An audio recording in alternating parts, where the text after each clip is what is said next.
So hello Peter, nice Hello, to see good you morning. again. We obviously know each other, but I Mhm. wonder for the sake of others who are listening to us this morning if you would introduce yourself and if you don't mind telling us what age you are. My name is Peter McLaughlin and I'm 64. And I know that you've been diagnosed with dementia, Peter. Mhm. Are you aware of the particular type of dementia that you have? No. You No, remember I'm not. having anything like that explained to you? I do remember having it explained, but I don't remember what the explanation was, so I'm not sure what it actually is. What the specific form of that Yeah. is? Okay. And if we could go back to when you first became concerned about things changing, what sort of things were worrying you? What was happening to you, and what did you do about it? Well, there was a number of things happening at once. Things that happen anyway. You know, like you maybe forget your PIN number when you put your card into the machine on the wall. It was becoming quite routine with me. Also, I'd open up the top of my laptop and it would just, I wouldn't know what to do next. And I knew I didn't know what to do next and I didn't understand why. And then calling in at the newsagents on my way to work, I'd buy my newspaper or whatever and then go back home. And on the way home from work sometimes I'd call in at a shop, jump into the car and go back to work again. And of course work was all locked up. And it started happening quite regularly. And also I used to drive home from and I'd change, I don't know if you know in Glasgow the changeover between the Clydeside Expressway and the M8. Well, at the rush hour it's a particularly complex and difficult one to do. Well, I was doing it often without having any recollection of having done it. So I stopped using my car for work. I'd take it to the train station and then I'd come out of work sometimes looking for my car, and of course it wouldn't be there, it was at the train station at the other end of the line. And just a lot of things like that were happening to me all the time, and I decided that there was something going on. It wasn't just random events. So I went to see the doctor. He sent me to what he called the memory clinic, which was just somebody asking me questions, and then I get sent for a scan, and after the scan they verified it and gave me a diagnosis of dementia. Did all of this take some time? Yes, I've got a thing about time. I can't, like talking to you today for example, in a couple of weeks I'll remember talking to you today, but it'll seem like years ago. So I don't know how long I was, not in denial particularly, but making wee excuses or making a joke about funny things I'd done. But from going to see my GP to being actually given a correct diagnosis, I don't know, maybe a month. Right. And I imagine it affects all different aspects of your life. Is there some things that you could explain to us to help us understand the way that it actually impacts on your day-to-day life? Well, the first impact was I stopped driving. For a start, I don't drive now. But again, that was a big impact at the time because driving was a big part of everything I'd done. It no longer is, so not driving has no impact on me at all now, really. In fact, if I could get my licence back, I probably wouldn't bother. Really? I've got so used to not having a car. I got to know the times of the local buses. I've got them written down. There's a wee local bus comes up to my area. And also, I've got to know a lot of people, a lot of my neighbours who use the bus as well, which otherwise I wouldn't have known, so that's a benefit. There's my grandchildren, I wouldn't go out alone with them. I'd be frightened that maybe I'd lose concentration for a wee while and could walk out in the road or anything. So I've explained this to everybody, so everybody knows about that. And other things that I wouldn't do. I think if you're going to be totally risk-free, I don't know, you just stay in the house all the time. From time to time, I'll be aiming for Glasgow on the train, and I'll forget. I'll just sit there looking out the window and I'll off somewhere else, and vice versa. I'm going home, and I'll find myself 2 or 3 stations past where I should be. And again, it's not a big thing. If somebody was waiting on me and it was, I couldn't be responsible for anybody's well-being or safety. But if I'm not doing anything anyway, I see places I wouldn't see otherwise, so it's not a big deal. So you're saying you feel concerned, as you say, to take on responsibility for others, but do you feel reasonably confident then about being out and about yourself? Yes, I always keep enough money with me to pay for a taxi in case I do feel that I'm a wee bit under pressure. But I've never really, like Bathgate for example, I got off the train at Bathgate once. I've never been in Bathgate in my life. And I just pottered about for a wee while and then went back to the station, crossed over and got the train back where I was going again. And it was a nice, interesting wee jaunt. Every day's a mystery tour. And the fact that something like that has happened to you and you haven't come to any harm, at the end of the day you found a way of getting round it, does that give you confidence to go out and try again? Or when mistakes happen, does it, put you off? At first, when I was first diagnosed, I think that would be about 5 years ago or so, when things like that happened, it just underlined the terrible change that had come to my life, and it was depressing, it was frightening. But now it's just my life, it's my normality, and I'm all right with it. And I don't see it as taking a big risk. It's not as if I'm living in a Wild West or anything. It's not too bad. And there are other areas, just if you're happy to share certain areas of your life that you feel your dementia is affecting particularly? Cooking. I can't cook. Well, I can cook, but I've no stove. I've kept burning pots. Only stopped burning pots when I ran out of pots. So I did. I've managed to get an oven that you set a time on, so that even when I forget to go and open the oven, it's my perception of time. Even when I forget to go and open the oven, the thing won't catch fire. It'll spoil obviously while the oven's cooling down, but I'm not in danger of burning the house down or anything like that. Other things as well. I have to be organised. I have a whiteboard in my living room that I write things on. I'm bad at sequences, so I have to sequence things. Like coming here today, for example, on my whiteboard last night, I had to write down what time I had to be in the shower, what time I had to have my breakfast, what time I had to leave the house. And if something goes wrong, say I've got points 1 to 5, something goes wrong at point 3, that's everything's up in the air then. I've got to sit down and start all over again. Buying food, I was getting into problems with that. I'd have maybe 40 eggs in my fridge and I'd have no bread and that kind of thing. So I keep a note, again if I remember to do so, but mostly I do, and I have a shopping list thing on top of my fridge, and I've got a note on that what's actually in my fridge, in my freezer, and as I'm using things I tick them off. And before I go to the shop I'll write a wee list of what to do, and more or less I stick to that.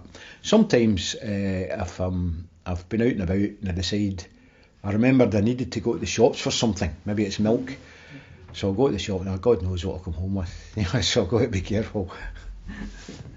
Being that kind of regimented, that organised, is that something that's come quite naturally to you, or is that something that's quite different to you? I've grown into it rather than imposed it upon myself. I think if some outer thing like a social worker or a family member had tried to impose that on me, I would probably have rebelled against it.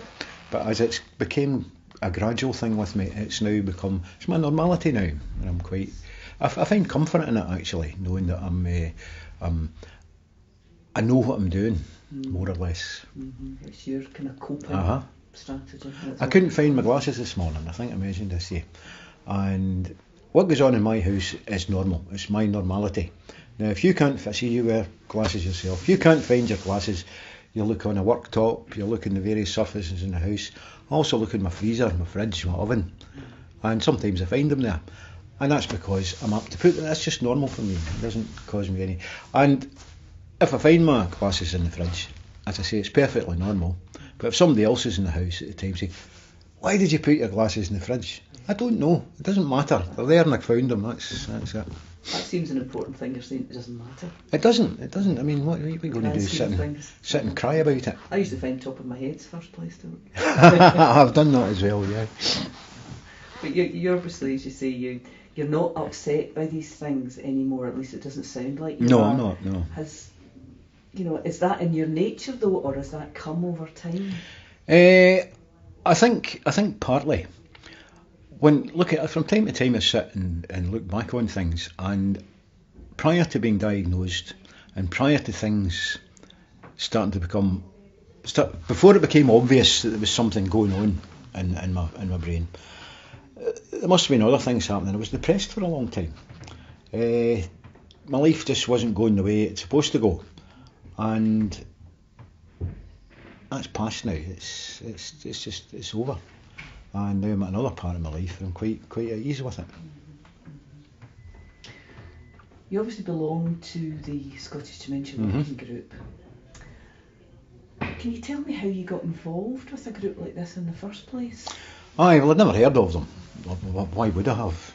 And it was after I'd been diagnosed, a CPN came to see me, I'm not sure how long afterwards, and invited me to go to a wee group they had. I think it was I'm not sure what day it was.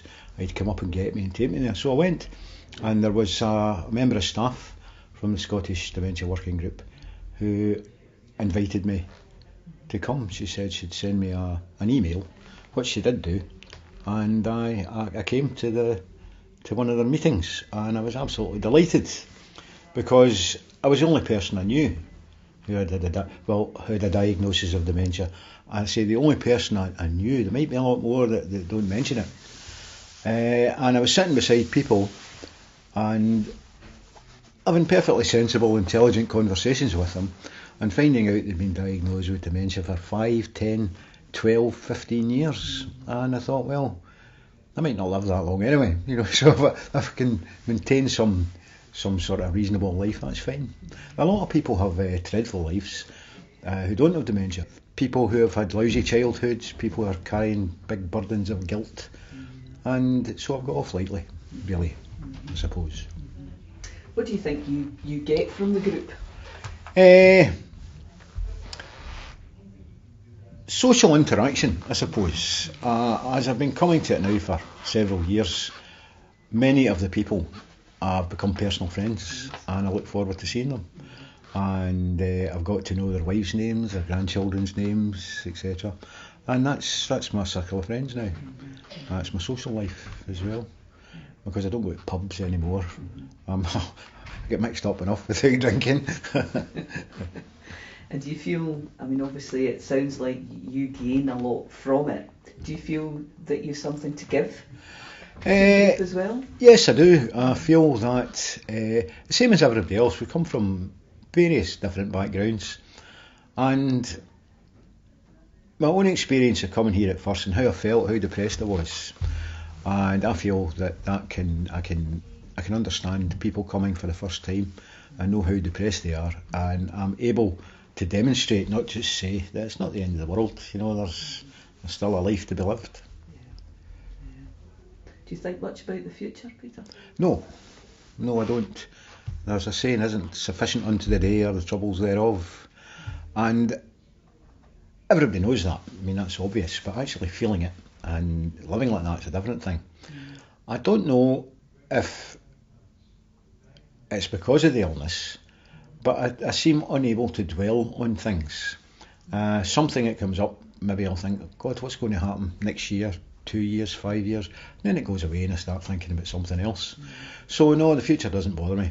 The immediate future bothers me. When am I going to have my lunch? That's all. I live a day at a time and thoroughly enjoy it. I really do. And things that happened in the past don't bother me much either. I think I've reconciled myself to good things that have happened and bad things that have happened, and this is where I am now. Great. Do you think it would make a difference to your life and other people with dementia if the general public had a better understanding of it? Absolutely. The thing I would compare it with, I have a nephew and a number of friends who are gay. Now, when I was young, if someone was gay, it was, it was hidden, it was a dreadful thing. And as more gay people came out, it came to the point almost everybody knew someone who was gay, somebody at work or a relative, and you just consider it just a normal bloke who happens to be gay. And as more people come out with dementia, say, I've got dementia, might just be seen as a normal man, a normal woman who happens to have one or two wee difficulties remembering things sometimes, and they're not a monster. That's an interesting comparison, as you say, things just become more accepted. I've noticed that, actually, that it's become more accepted myself. Even the word dementia, demented, when you see the word demented. It's a demented axeman or a demented murderer or something. It's a horrible word. And now if you tell somebody you've got dementia, oh, and how do you feel? Are you all right? And they don't take a jump backwards or anything. You know, so it's changing, definitely is. Thanks very much, I think, to Alzheimer Scotland's efforts. You think that the attitude of people is moving? Oh, absolutely, yes. Because there can't be many people who don't actually know a person with a diagnosis of dementia. It would make a difference to the day-to-day practicalities of life if more people understood it, you know, going out and about. Certainly. If you're in a shop and maybe you have a wee wait, 2 or 3 minutes, till someone goes up and says, how can I help you? And then it might take you 20, 30 seconds, that's all, for things to click back in again.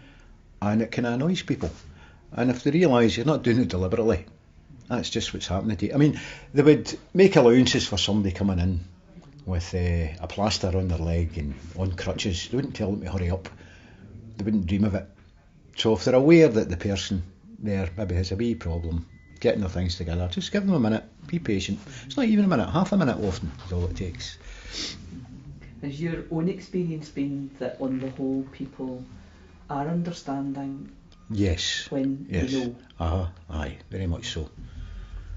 That's good, that's good. What do you think Scotland could do to be a more dementia-friendly society? Do you think? Well, just that, I think. Be more aware, and people don't suddenly become more aware. Somebody has to help them to become aware. The media, for example, television programmes, soap operas, the newspapers, when they speak about, when you see someone portrayed with dementia in the media, it's usually a tragedy. And it's not always a tragedy. Same as any illnesses, you get various degrees of illness, and just make it plain to people that. And I think what's happening just now, people with dementia owning up to it. Who was that man? Terry Pratchett, was it? Yes. He was great, yeah. And we need more people like that.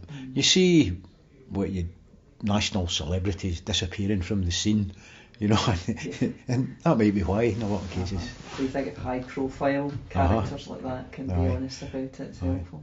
But I think the Scottish Government as well, it's good. You're pushing at an open door with them, I think. They're definitely receptive to ideas.